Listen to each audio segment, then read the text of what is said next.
They say there's something primal about camping. Cooking over an open fire, no cell service, the sky thick with stars you forgot existed. It's supposed to be therapeutic, healing even. It was anything but. We left on a Friday. Me, Marcus, Jen, Tyler, and Naomi. 5 of us packed into Marcus's dad's old Suburban, rattling down a forest road like a tin can on a string. The air had that sharp piney bite, and the deeper we drove, the quieter it got. No gas stations, no cabins, not even a bird call. I should have turned back when we saw the deer. It was lying in the middle of the road, freshly killed. Neck snapped back at an angle like it had been twisted, not hit. No tire tracks, no blood smear, just a carcass and a wide print in the dirt nearby, half melted into the gravel. Too big for a bear. Marcus slowed the car and whistled. Damn. Wolves maybe? Tyler leaned forward from the back. Wolves don't twist heads like that, and they wouldn't just leave it. No one answered. We drove around it and kept going. The campsite was at the edge of Echo Pines, an old-growth forest that locals mostly left alone. A friend of a friend had told Marcus about a secret trail off the beaten path, guaranteed seclusion, a fire pit, and a stream nearby. What more could we ask for? It took us another hour of hiking, gear slung over our backs, stomping through brush until we reached it, a small clearing ringed by thick pines and an eerie stillness I didn't like. It felt watched, but no one else said anything, so I kept my mouth shut. The first night was normal enough. We pitched our tents, cracked open beers, and got the fire going. Jen passed around those little marshmallow skewers, and Naomi played something acoustic on her phone until the battery died. Tyler took a leak in the trees and came back pale-faced, claiming he heard something walking parallel to him, something big. We laughed it off, and that was our first mistake. At around 2 a.m., I woke up to the sound of twigs snapping, not like the rustle of a raccoon or the light patter of deer hooves. Heavy steps, measured. I lay still in my sleeping bag, heart hammering. Jen slept next to me, curled up tight. I didn't want to wake her if it was just my imagination, but then I heard the breathing. It was slow, ragged, too close. I held my breath and listened. It was outside the tent. I could hear it sniffing the fabric. And then, scratch. A slow drag of claws down the nylon wall. I sat up too fast and kicked over my flashlight. Jen stirred. I reached out to hush her just as a massive shadow passed over the tent, blocking out the fire's glow for half a second. Then it was gone. We didn't sleep much after that. By morning, none of us had to say anything. We all looked like hell. Marcus had kept watch for the second half of the night, baseball bat clutched in both hands. Jen asked if it could have been a bear. Tyler shook his head and showed us something he found near the tree line. Tracks, massive ones, 5 toes, but longer and narrower than a bear's, and claw marks at the tip. Wolf? Naomi asked. Marcus crouched down beside them. Wolves don't stand upright. What do you mean upright? Jen said. He pointed. These prints aren't from something walking on 4 legs. Look at the spacing. That thing walked like us. We tried to laugh it off again, tried to distract ourselves with fishing, cooking, exploring a nearby stream. But the tension clung to us like humidity. None of us strayed far from camp. Even Tyler, who once joked about fighting a cougar, stuck close. That night, we didn't play music. We didn't talk much either. The fire was big, bigger than it needed to be, but it made us feel safer. Like the light alone could ward off whatever it was. At around midnight, Naomi said she heard it breathing again. We all froze. Then came the footsteps. This time, we all heard them. A deliberate, slow circle around the edge of the clearing. Leaves crunching under a weight too heavy to be a deer, too paced to be a bear. I stood up with the flashlight, scanned the dark, nothing. Then a low growl echoed from the trees, deep, guttural, like gravel being ground in a throat. Marcus grabbed his bat. Tyler held a hunting knife. Naomi had her pepper spray out, hands trembling. I took a step toward the noise, flashlight raised, and I saw it. Only for a second. tall, at least 7 feet, fur black as tar, shoulders wide like a linebacker's, but its limbs too long, too lean. Its face was the worst, canine but wrong. The muzzle extended like a wolf's, but the eyes, they were human, and they were locked on me. I didn't scream. I couldn't. I just stood there as it stared, head tilted like it was memorizing my scent. Then it dropped to all fours and vanished into the dark with terrifying speed. "Did you see it?" I whispered, backing toward the fire. Tyler nodded slowly. That wasn't a bear. The rest of that night was a blur of silence and staring into the dark.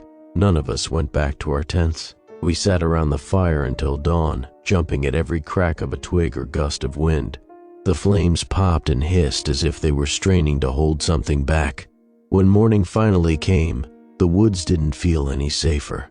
Tyler was the first to speak. "We need to leave. Today." No one argued. We packed fast, skipping breakfast. The entire clearing felt different now, heavier. I couldn't shake the image of its eyes. The way it didn't flinch from the light, like it wanted me to see. As we trudged back to the trail, Marcus kept glancing behind us. "It's watching." Jen shook her head, as if trying to will it away. No, it's gone." But it wasn't. 2 hours into the hike, we found the shredded tent. Not one of ours. Someone else had been camping deeper in the woods, hidden off the trail in a little alcove under some fir trees.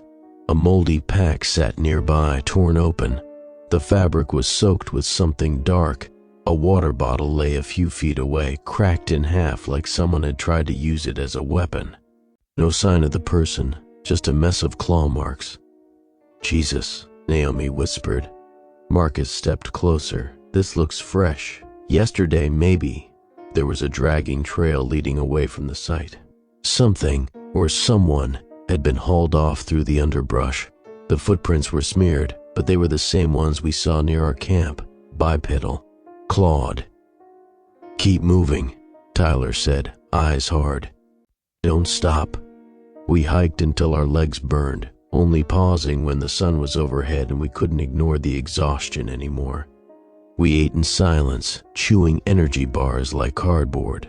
The forest, once full of birdsong, was dead quiet. No crows, no insects, nothing. That's when we noticed the smell.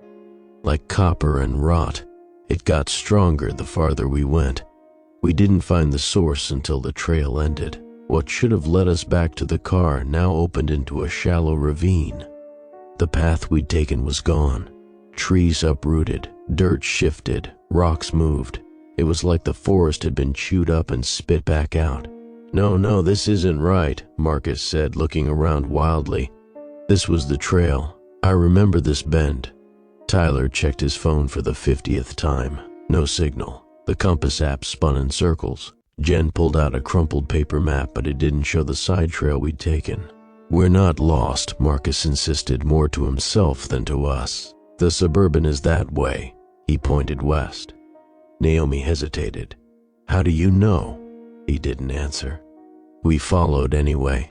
By dusk, the trees began to change, taller, denser.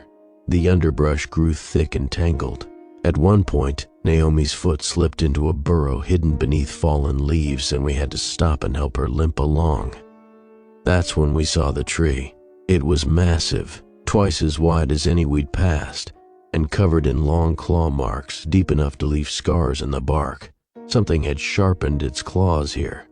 There were bones at its base. Deer, we thought, at first, until we saw the hand, half buried in moss, fingers gnawed down to the knuckle. It looked old, but not ancient. Still had dried sinew clinging to the wrist, a ring on one finger, bent, dulled gold. Naomi gagged. Jen turned away. Tyler stared at it for a long time.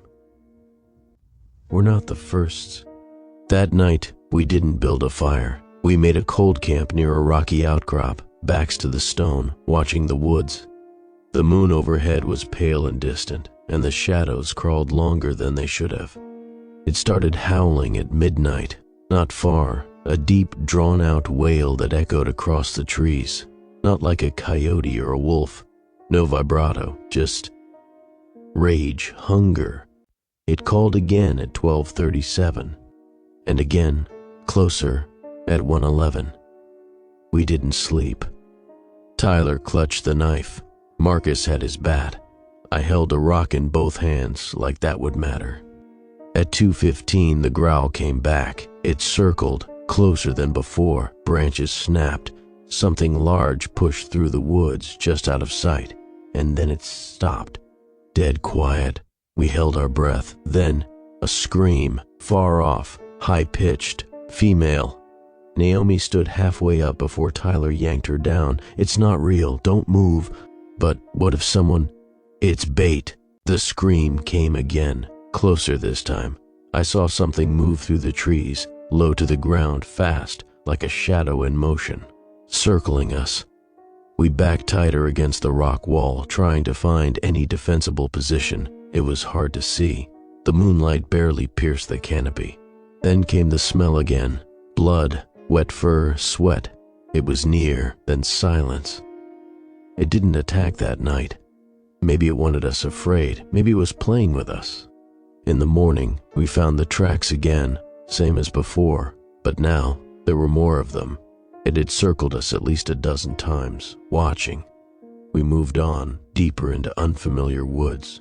The terrain changed again, swampy in places, with brackish water and thick mud that sucked at our boots. We came to a creek that wasn't on the map. There was a narrow crossing, flat stones barely poking above the water. Naomi went first. Her limp slowed her and she slipped halfway through. We grabbed her before she went under. That's when I heard it growl again, close, across the creek. It had followed us. I spun around, flashlight raised. 2 glowing eyes stared back. I froze. Tyler shoved me. Move. We scrambled across the stones, slipping, splashing. The water was freezing. It felt like claws dragging along my calves. We didn't stop until we were miles past the creek, lungs burning. Eventually, we found a hunter's blind, half rotted but still intact. It was perched 5 feet off the ground, with a rickety ladder and an open hatch at the top. We climbed in, one by one, dragging our packs with us. It was cramped. It stank of mildew and gun oil, but it felt safer than the ground. That's where we stayed the next night. We took turns keeping watch. I was second shift, 3 a.m. to 5. The woods were dead still again, and then it stepped into view. I almost dropped the flashlight. It was standing upright just at the edge of the clearing. Not moving, just watching the blind. The moon lit it up more clearly this time. Black fur, thick across its torso and limbs, but patchy in places. I could see raw scars across its chest. Its arms were too long, legs shaped like a man's but ending in clawed feet. It bared its teeth, rows of them, not just fangs, jagged, interlocking, wrong. I didn't breathe. It sniffed the air. Then it turned and walked back into the woods, like it had made its point. By morning, Naomi had a fever. Her leg was swelling. We need to find help, Jen said, biting her lip. If we keep wandering aimlessly, we're dead. I don't think it's letting us leave, Tyler muttered. It's hurting us, keeping us here. No, Marcus said. It's just an animal. We outthink it, set traps, get to high ground. None of us believed him. But we didn't have a better plan. We left the blind behind and started moving again. That's when we found the cabin. It sat in a grove of dead trees, slumped like it had grown tired of standing. The windows were boarded, the door half off its hinges. But it was shelter. Inside it was worse. Claw marks everywhere, on the floor, the walls. Something or someone had tried to fight. Dried blood stained the planks. There was a broken rifle on the floor and a splintered chair, but the door still locked, so we stayed. And that's where the worst night began. We barricaded the door with what we could find: an old dresser, busted planks, a rusty steel pipe from the porch railing. It wouldn't stop something that size for long, but it was all we had. The cabin had one room, a fireplace caked with ash, a few shattered bottles, a torn sleeping bag in the corner. The floorboards creaked when we moved. Every window had already been smashed long ago and hastily boarded with wood that had since gone soft with rot. Marcus checked the perimeter. No tracks out back. Maybe it hasn't been here in a while. Or maybe it's just not back yet, Tyler muttered. We didn't speak much after that. Naomi was getting worse. Her leg was red and swollen around the ankle, and she winced every time she put weight on it. We cut open her pant leg and found a jagged bruise running up from her shin, black and deep purple. No puncture, no bite, just trauma. Like something massive had stepped on her or caught her with a glancing swipe. Could be broken, Jen said, or maybe crushed tissue. Either way, I said, she can't run. Marcus looked out through a gap in the boards. Then we don't run. We make a stand. No, Tyler said. We survive. We wait it out. Sooner or later, someone's gonna come looking. Right? He said it like a question, and no one answered. That night, we didn't risk a fire, just candles, 3 of them, guttering in the drafty air. We sat in a circle, backs to the wall, flinching at every creak. I heard it first. Around 1 a.m., not a howl, not this time. It was sniffing right outside the cabin. The sound was deep, wet, inhaling through something massive and flesh-lined.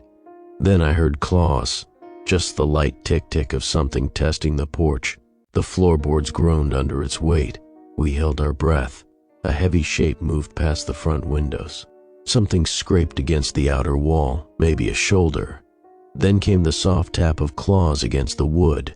It circled slowly, sniffed again. The dresser rattled. Jen grabbed my arm hard. Is it trying to get in?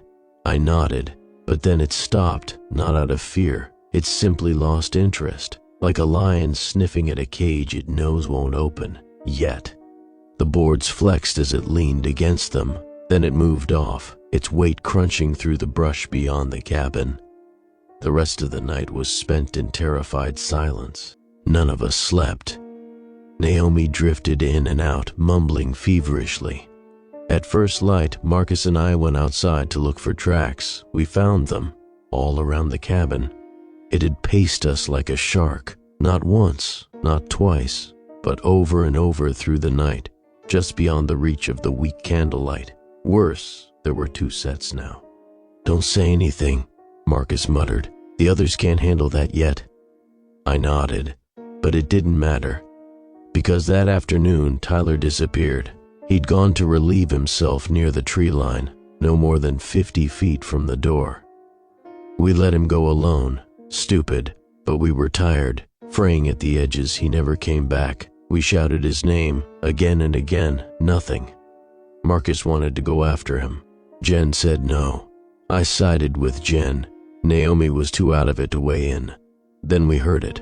One bark, not a dog bark, not something playful. This was loud, guttural, almost metallic. It echoed off the trees like a gunshot, and we knew it had him. We waited an hour before we found what was left. The grass was flattened, a broken tree limb nearby, and the blood, too much for anyone to survive. It stained the roots and pooled between 2 stones. No drag marks this time. No coy way of hiding the kill. Just violence. I'm not dying here, Marcus said when we got back. We have to move. We pick a direction and we go. East, maybe, hit the river. Follow it out. With Naomi? Jen asked. I'll carry her if I have to. That night we slept in shifts again. I dozed off sometime before midnight and woke with a start. Someone was shaking me. Marcus, shh, outside. Something's off. We listened. No sniffing, no breathing. But I heard it too. Crunch, crunch, crunch, like something heavy pacing the perimeter again. Then silence. Then a second set of steps, faster, shorter strides. They're circling again, I whispered. No, Marcus said. One's flushing, the other's waiting. Predator behavior. Wolves do it. One drives prey into the teeth of another. These weren't demons, not monsters from a nightmare, just animals, huge, precise, and cold. They were hunting. We stayed put until sunrise. Naomi couldn't stand. The swelling had worsened. Her lips were dry. She hadn't eaten in a day. Jen cried quietly in the corner. I didn't have the energy to comfort her. By midday, we moved. Marcus carried Naomi piggyback. Jen held a broken chair leg like a club. I kept the pipe. We headed east. We saw no birds, no squirrels, nothing alive, just claw marks on trees. We walked for hours. Then the wind shifted, and the smell returned. I smelled it before I saw anything. Blood, piss, wet fur. Then I spotted the carcass, a moose, torn open, bones gnawed down to splinters. One of its legs had been removed completely. No clean kill, no precision, feeding frenzy. It had eaten, but it wasn't sated. Marcus stared at the body. It's leaving signs. It's eating, I said. It doesn't care who knows. It's not afraid of us. Jen pointed to something at the base of a nearby tree, a shoe covered in dried blood. Not Tyler's. That night we didn't find shelter. We made camp in a gully, half covered with branches and debris, praying the slope would mask our scent. No fire, no talking. I kept watch again. At 3:20 a.m., I saw its silhouette at the ridge above us. It was watching. Then a second shape appeared beside it, slightly smaller. Its posture was looser, more aggressive. The larger one was still. I could hear Naomi breathing hard behind me. The creatures didn't move, just stood, staring down, waiting. When the first rays of dawn broke over the ridge, they vanished. Not like ghosts, like hunters retreating until the next chance to strike.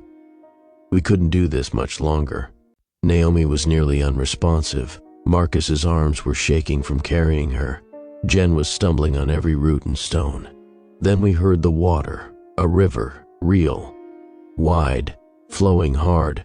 We followed it downstream. It might have led to a road, civilization, safety. It didn't. It led to the bridge, or what was left of it. The wood had collapsed years ago. A storm or fire had taken the middle span. Only rotting posts remained, reaching out like dead fingers. The other side was 20 feet away, too far to jump, too fast to swim, rocks everywhere. Jen broke down. We're trapped. We've been trapped. Marcus sat Naomi down against a rock. He looked past the river, then down at the current. We can cross, he said. How? There, he pointed. A narrow fallen tree, half sunk, slanted at an angle upstream. Slippery with moss. A gamble. I'll go first. He made it halfway before slipping. Nearly fell. Regained his balance, then reached the other side.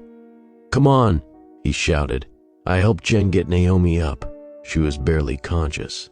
We'll go together, I said, slow. We crossed second. The tree swayed under our weight, water rushing beneath us like a threat. The bark gave way in one spot and my foot plunged through. I caught myself hard in my throat. We made it. Jen came last. She got 3/4 across when we heard the growl again. Behind us. It was coming. Fast. Jen panicked. She started running. Her foot slid. She dropped her club, screamed. Slipped. Her leg went off the edge. She clung to the tree with both arms. Don't move, I shouted. Marcus ran to the bank, reached out. She grabbed for him and screamed. A clawed hand swiped from the riverbank. It had followed. Jen was pulled backward, her scream cut off mid-breath. All we saw was red, then silence. Marcus stared, hollow-eyed. Naomi made a whimpering noise. I couldn't move. We'd crossed, but we hadn't escaped. We didn't speak for hours after Jen died. It was more than shock. It was grief swallowed whole by fear. Her screams still echoed in my skull. The image of her hands slipping, her eyes wide and desperate, then that blur of dark fur and claws and blood sprayed across the rocks. We'd crossed the river, but it hadn't stopped them. They could swim, or maybe just leap farther than any animal should.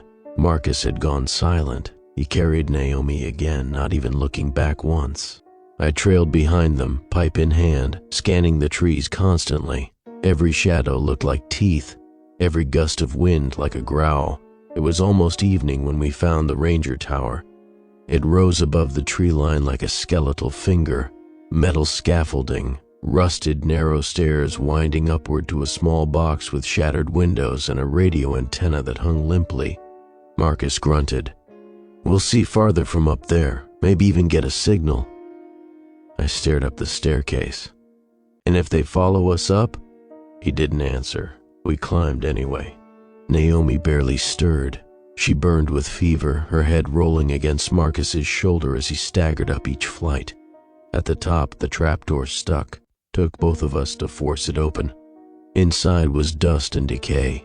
Old trail maps curled on the walls, an overturned chair, a smashed radio, mouse droppings in the corner. But it was shelter, and for a moment, it felt like reprieve. We laid Naomi down on the floor, wrapped in an old emergency blanket we found in a storage bin. She whimpered quietly but didn't wake. Marcus stood by the window, peering out at the woods below. "If we can just get a signal, just one call." But the radio was dead, power long gone. Even if the antenna worked, there was no way to send anything. That night we took turns watching the forest.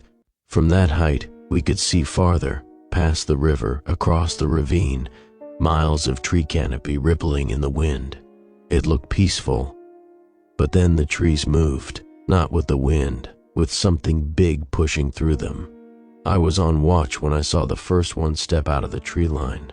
It walked upright but loped like a bear forced onto two legs. Its shoulders were massive, head low, snout twitching as it tasted the air. Then came the second, and the third, 3 of them, all spaced apart, forming a perimeter. Marcus woke up beside me. I didn't say anything, I just pointed. He stared, jaw tight. "They're waiting for something. They followed us here." "No," he whispered. "They were already here. I thought about that for a long time. What if this wasn't their hunting ground? But their home?" That night, they circled the tower. We didn't sleep, we didn't speak, we just listened. They didn't try to climb. Not yet. They were patient. At dawn, the wind shifted, and they were gone again, as if they'd only wanted us to know they could reach us. Naomi didn't make it through the morning. Marcus held her while she stopped breathing. No tears, no panic, just numb acceptance. Her body had gone cold hours before. The fever was just the last signal that her body had given up. We buried her under the tower. We used tin scraps to dig through the dry earth, wrapped her in the blanket, said nothing over the shallow grave. Marcus looked broken, but not angry, not crying, just hollow. I sat against the railing of the tower that night and stared out into the trees. The air was too still. Something felt wrong. Then I smelled it. The blood. Marcus. I turned. He was standing by the trapdoor. A thin slice ran across his forearm, bleeding. "Where did you—" "I needed them to know where we are," he said quietly. "What the hell are you talking about?" "They're not going to stop. You know that. We're not getting out of here. But maybe one of us can—" He tossed the bloodied cloth over the edge of the tower. "They'd smell it. From miles away." "You idiot!" I shouted, grabbing his arm. "I'm not letting them stalk us for days more. Let them come. We fight now. We make it mean something." I tried to wrestle him back from the hatch, but the look in his eyes stopped me. He wasn't suicidal. He was done. Done running. Done hiding. Done watching our friends die one by one like rabbits in a snare. And part of me agreed. That night was different. No more pacing. No more games. They came. The first one hit the trapdoor like a truck, slamming into the hatch with enough force to jolt the whole structure. We braced it with our feet and shoved against the rusted metal, holding it closed. A claw burst through a seam, nearly took Marcus's hand off. We jammed a steel pole through the hatch's hinge. Something outside let out a roar, not a howl but a full-throated bellow, like frustration. Then it was climbing. We could hear it, claws scraping the tower supports, metal groaning under its weight. A second joined, then a third. They're coming up. Marcus grabbed a flare from the emergency bin, old, half wet, but maybe still good. He lit it and waved it out the window. A burst of red fire lit up the canopy and caught the snout of one of them as it peeked through the glass. It recoiled, more from confusion than pain. I swung the pipe. The window shattered. A massive paw swiped through, raking across my side. I went down hard, ribs screaming. Marcus pulled me back. "They're testing." Another claw came through the opposite window. Then the trapdoor began to splinter. Wood, metal, screws popping free. Marcus handed me a hunting knife we'd found earlier. "If they break in, we don't back down." I nodded. The trapdoor exploded upward.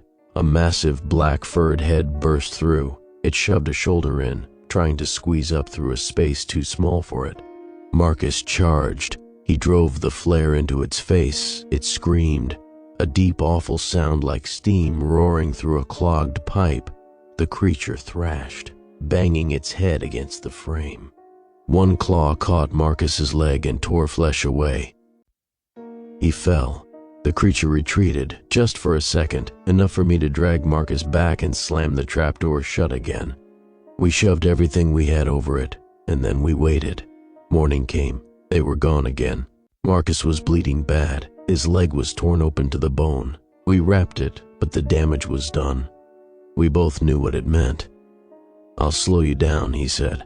"You can still move. You've got a better shot." "I'm not leaving you." "I know," he said, "but I'm leaving you."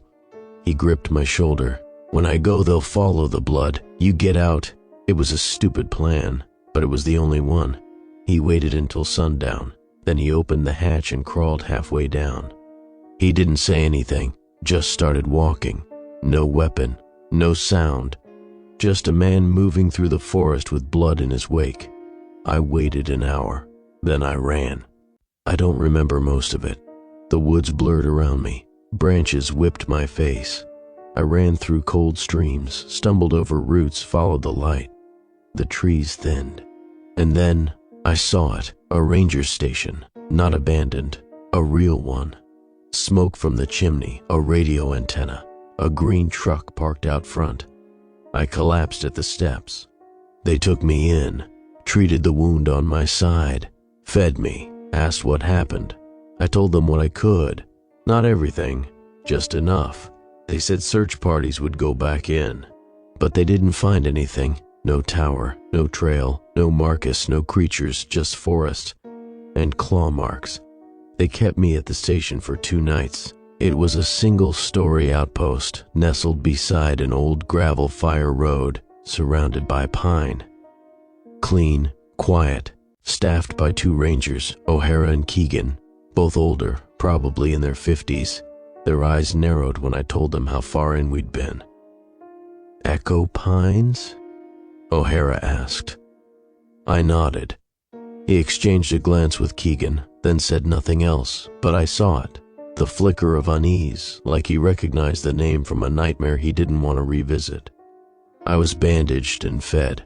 I took 2 hot showers. I was given water, protein bars, a spare pair of boots. But I didn't feel safe.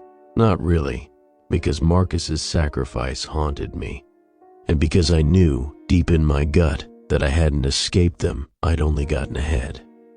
"Search parties delayed," Keegan said the next morning, sipping black coffee while staring out the window. "Storm's moving in. Not safe to go that deep until it clears."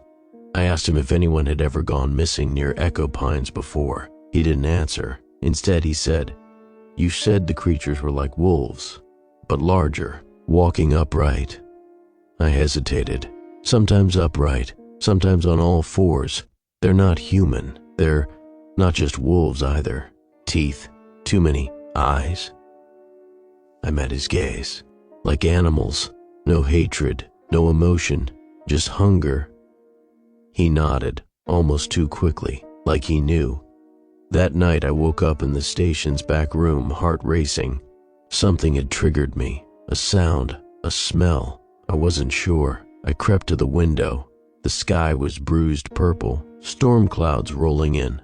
And beyond the edge of the tree line, just beyond the fire road, I saw a shape. Low, massive, still. A silhouette that didn't belong. Watching. It didn't move, didn't blink. I backed away slowly, shaking. They had followed. I told O'Hara the next morning. He acted like he didn't believe me, but I saw him checking his rifle twice before he left for patrol. Keegan stayed behind with me. He cleaned a shotgun at the kitchen table, casually, like it was just habit, but I could see the way his hands trembled slightly. Something was wrong. By afternoon, the storm hit. Rain fell sideways. Thunder cracked so loud it rattled the glass. And the power went out. Keegan swore, grabbed a flashlight, and headed for the breaker. I sat alone in the dim red of the emergency light, staring at the door, remembering the way the creatures had paced the tower, the growl I'd felt in my bones. Keegan didn't come back. 10 minutes passed, then 20. I picked up the shotgun he'd left on the counter. 2 shells loaded. I grabbed the box and stuffed my pockets with more. Then I followed the hallway to the back. The breaker room door was open. The light inside flickered. And Keegan's flashlight was on the floor, still on, still rolling. No blood, no signs of a struggle, just gone. I backed out slowly, and then I heard it from the roof.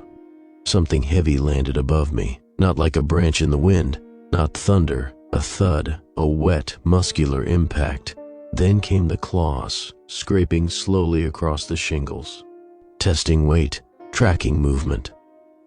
I aimed the shotgun upward. My hands were shaking too hard to aim well. The ceiling creaked. It was walking across the roof. Then it stopped, dead center, and through the rain, I heard it breathe, low, animal, drawn in through a snout. I bolted back to the front room, locked the door, and flipped the desk against it. Lightning flashed through the windows. The storm screamed outside, and then something crashed into the wall. The building shuddered. I dove to the floor. The impact came again, closer to the window. Then came the second crash, rear of the building, multiple points, multiple things. They weren't alone. I could hear the metal siding buckling under weight, claws dragging along the side. Then, glass shattered, window. One of them was inside. I raised the shotgun. Footsteps, wet, heavy, too fast. It moved like a charging boar, slamming into the hallway wall before righting itself. I fired once, reflexively. The blast lit the hallway. Something roared, deep and low, like a dying bull. I didn't wait to see if I hit it. I ran through the front door and into the storm. The wind was a wall. The rain stabbed like needles. I ran down the gravel road, slipping, nearly falling. Behind me, the thing roared again. Claws scraped pavement. I didn't look back. I heard something crash through the porch, splinters flying. Then another howl joined it. A chorus. I was being chased. I don't know how long I ran. I just know I hit something metal and went down hard, shoulder first, my legs folding under me. A gate, chain link, beyond it. Another structure, not the ranger outpost. A garage, a utility shed. I scrambled to my feet, kicked open the gate, and ducked inside. It was a long concrete structure with rusted tools and a workbench, piles of old gear stacked in crates. I slammed the door shut and bolted it with a steel rod. Dark, cold, no windows. I collapsed behind the workbench, chest heaving. Outside, I heard them skid to a halt. They'd tracked me. One growled, pacing. Another snorted, breath fogging the air through the tiny vents in the door. They didn't break it down. They could have, but they didn't. Instead, they waited. I stayed there for hours, curled behind metal shelves, holding the shotgun to my chest like it was my last piece of sanity. Eventually, the storm moved on. Morning light filtered through the roof slats. I opened the door slowly. They were gone, but the claw marks were there, on the walls, on the gate, and the prints, massive, spaced out, circling, mocking. I followed the road until I hit asphalt, an old highway, and then a gas station. A woman behind the counter screamed when she saw me.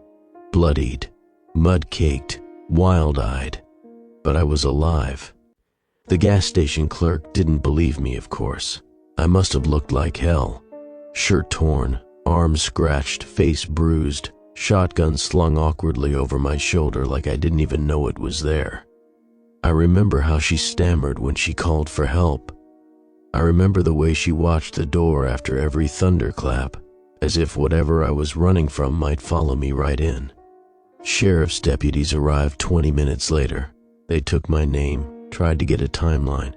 I told them everything, what happened at Echo Pines, the creatures, Marcus, Jen, Naomi, Tyler. They took notes. They called it trauma, said I'd likely imagined most of it, hallucinated the rest, but when they asked me to take them back to the ranger outpost, I said yes. We drove 3 hours down through a fire road in 2 SUVs, rain misting the edges of the windshield. I kept waiting for the claw marks to reappear on the trees, for that creeping dread to return, but it didn't.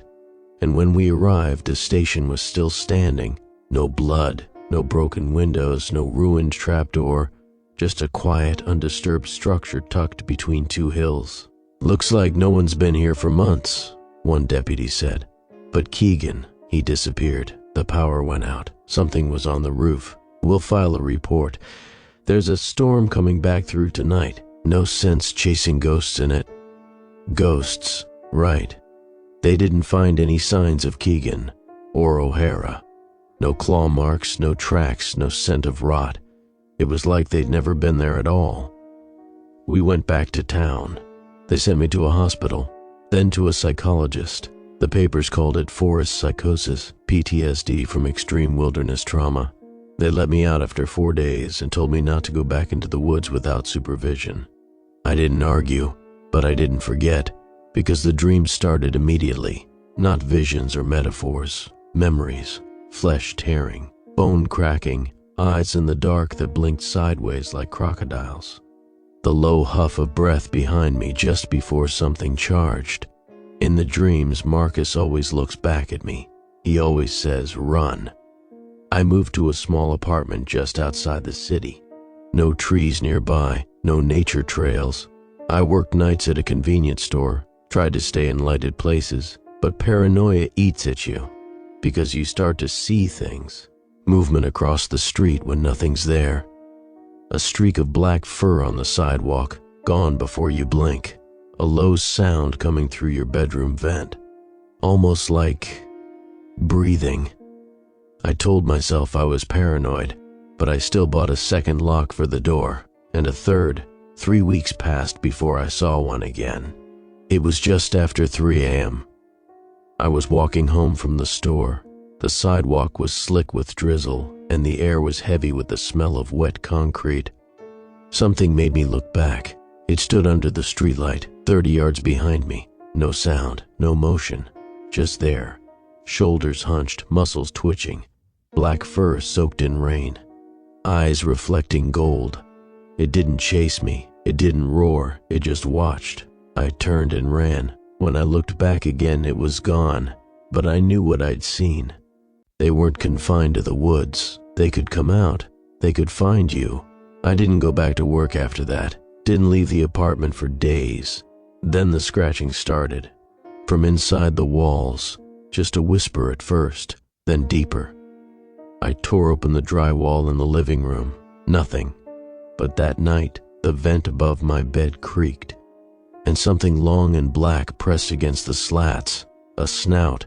I didn't scream. I didn't move. I just reached for the shotgun I'd never returned to the police and stared back at it. It didn't push through. It just breathed. Once, twice. Then it pulled away. Gone. I moved again. New name, new city. Farther from the mountains, no woods, no forests. Just concrete and steel. I started therapy again, took pills, learned how to breathe when the memories came. But some nights I still hear them. Low, distant, hunting. And I know what they are now. They're not demons, not legends, just animals, perfect animals, built for killing, for silence, for the hunt. They don't need to understand you. They don't care about your words or your rules or your desperate prayers. They only care about blood, and they remember your scent. So if you ever hear the bushes shift when no wind is blowing, if you smell wet fur where there should only be pine, if you see something far too large to be a man, moving low and fast across a clearing, don't run. Don't scream. Don't try to hide. It's too late. They already know you're there. It was quiet for a while after I moved. Too quiet. I settled into a third-floor walk-up in a concrete jungle of forests. No hiking trails, just sirens and smog. I worked from home doing freelance writing, crime articles mostly. I could handle the dark stuff better than most. Every night, I locked every door, slid a chair under the knob, covered the vents, and for a while, I believed I'd finally outrun it, until the murders started. I read about the first one in a local crime blotter, a man torn apart in an alley not 4 blocks from my apartment. They said it was likely a large dog or coyote, which was bullshit. Nobody's ribs get crushed in with that kind of force. No animal rips flesh upward through the sternum. 2 days later, a homeless woman vanished from under the 9th Street underpass. They found her tent shredded, blood sprayed across 3 concrete support columns, but no body. Then a sanitation worker went missing near the canal, all within a mile, all without witnesses. I stopped sleeping. I told myself it couldn't be them. Not in a city like this. Too many lights, too many people, too much noise. But that was the mistake. The same one we made in Echo Pines, thinking they care. One night I saw a posting on a backwater forum, someone claiming they were being stalked by a massive upright canine near the outskirts of town. The user uploaded a blurry image, dark shape, amber eyes. Most dismissed it as a prank, but I knew that shape, that posture. I stared at the post for hours. It had 2 comments. One said, "Don't go near the riverbanks, it moves in pairs." The second was from a deleted user, just a timestamp, 3:17 a.m. No other message. That was the same time I'd woken up sweating the night before. I hadn't remembered why until then, but I dreamed about breathing again. Not mine, theirs. I started tracking the killings, where the bodies were found, where people went missing.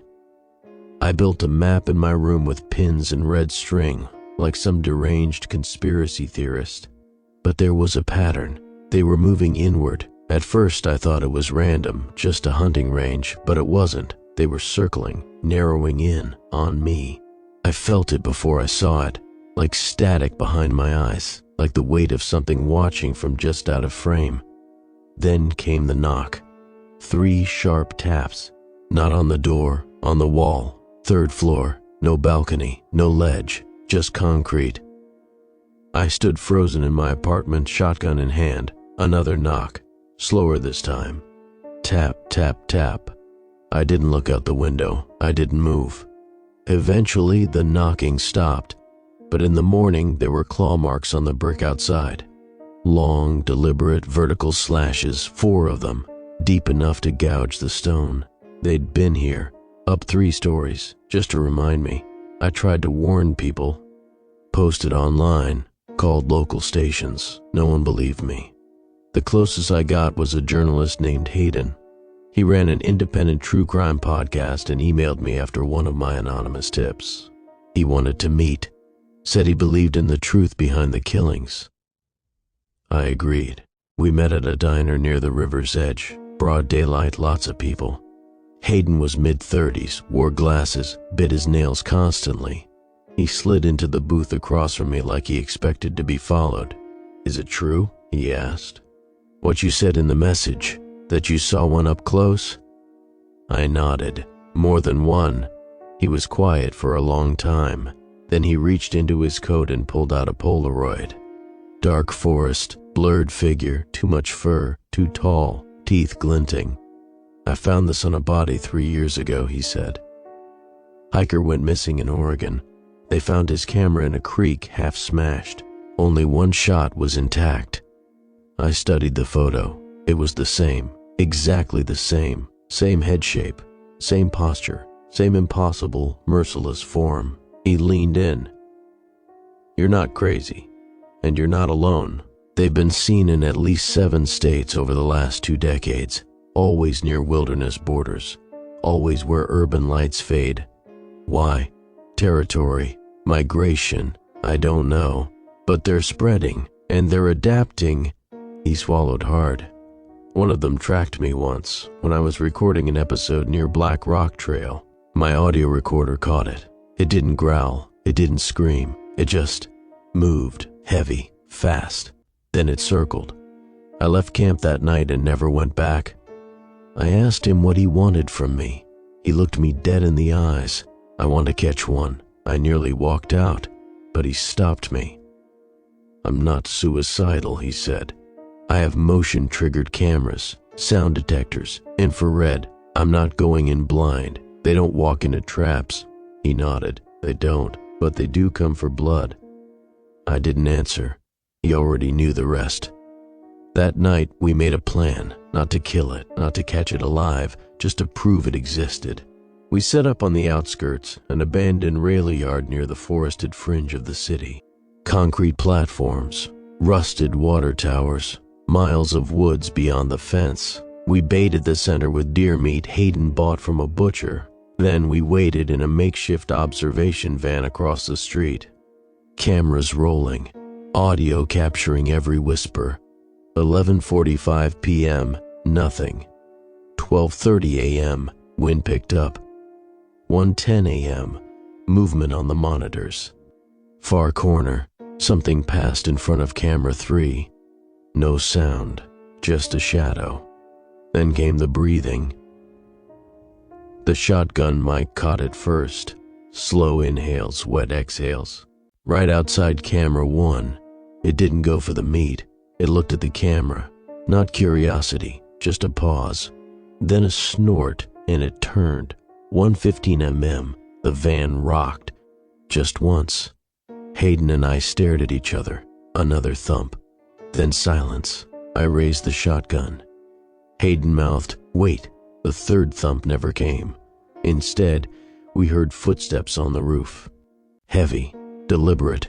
The metal roof flexed. Then something ran across it, too fast. Hayden whispered, "They know." I nodded. We were the bait. The cameras weren't for them. They were for us. We abandoned the gear, ran, didn't look back until we hit the freeway. Even then I could feel it, close, watching. Like we'd passed an invisible test and it had let us go. For now.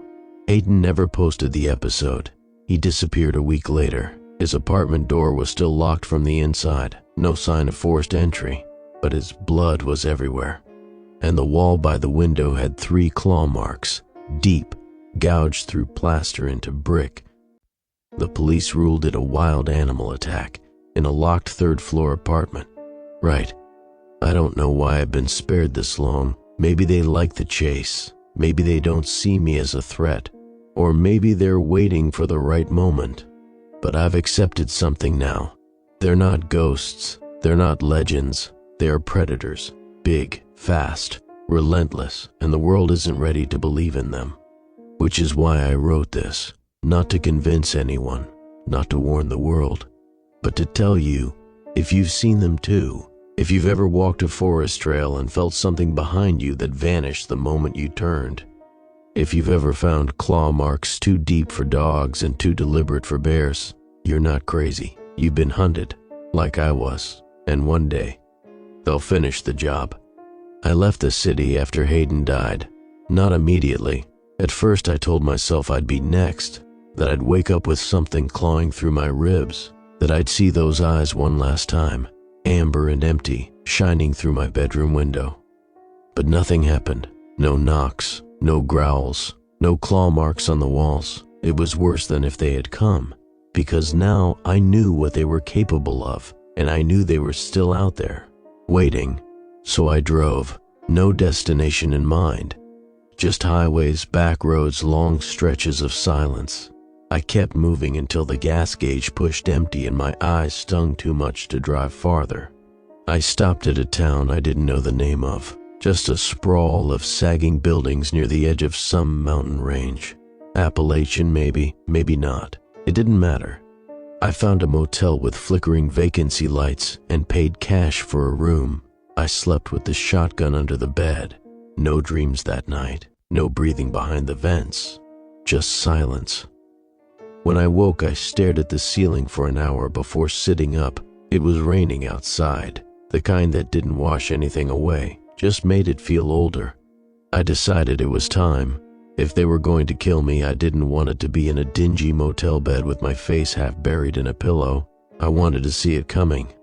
So I went back, not to Echo Pines. That place was lost now, buried under denials and rotting undergrowth, but somewhere like it, deep untracked forest, raw and old and wild. I parked the car on a gravel shoulder near an unmarked trailhead. No signs, no rangers, just trees. I hiked in with a pack, a flare, my shotgun, 2 shells, and the last of my will. I didn't bring food. I wasn't coming back. I walked for hours until the trail became animal paths, until those vanished too. Then I stopped walking, and I waited. Night fell. I built no fire, just sat against a tree and listened. Nothing at first, then came the wind, then the silence, and finally the breathing, low, rhythmic. The same as the tower, the station, the tent. It came from the left, then from behind, then from the right. They were circling. I didn't move. The first one stepped into view at midnight. Massive, easily 8 feet tall, black fur matted with old blood, long arms, hands that were more paw than claw, more claw than hand. Its snout was soaked. Its chest heaved once, twice, then the second joined. Gray fur, shorter, stockier, 1 ear missing. The third stayed just beyond the tree line, pacing. I stood slowly. They didn't flinch, didn't charge, just watched, waiting. I raised the shotgun, 1 step forward, then another. They didn't move, not until I'd chambered the first round. Then the gray one charged. Fast, too fast. I fired. The blast caught it in the shoulder, spun it sideways, but it didn't fall. It staggered, growled. The other 2 broke into a run.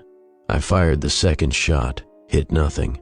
Dropped the gun, reached for the flare, fumbled, lit it just as the first one leapt. The flare ignited mid-swing. It struck the creature's face. Flames caught in its fur. It screamed. The sound was so loud I dropped the flare. My ears rang. My knees gave. The burning one thrashed, raking its claws across a tree. The gray one rammed me full body. I hit the ground hard. Vision swam. Then it stopped, not because it missed, because something else tackled it. Another one. Different fur, reddish-brown, with a torn eye socket and deep scars. It bit the gray one's throat, ripped. The forest exploded in sound, screams, roars, the tearing of muscle and crack of bone. The burning one fled, face half charred. The new one, scarred and lean, stood over the dying gray one and snarled. Not at me, at the others, territorial, dominant. It wasn't saving me, it was claiming me, the alpha. I backed away slowly, bleeding from the ribs, every bone screaming. It didn't chase, just watched. I collapsed in the dirt and passed out. When I woke, it was daylight. The forest was quiet again, no sign of bodies, no blood, no claw marks, but the trees felt older, the ground colder. I was allowed to leave. Not spared, just dismissed, not prey anymore, not worth the effort. I walked out. It took all day. I made it back to the road just before dusk and flagged down a trucker. He didn't ask questions, just handed me a bottle of water and drove me to a nearby town. That was a month ago. I haven't seen them since, but I know they're there. Watching, waiting, not angry, not evil, just what they are. Animals, hunters. And I was in their den. I don't know why I survived, but I know this.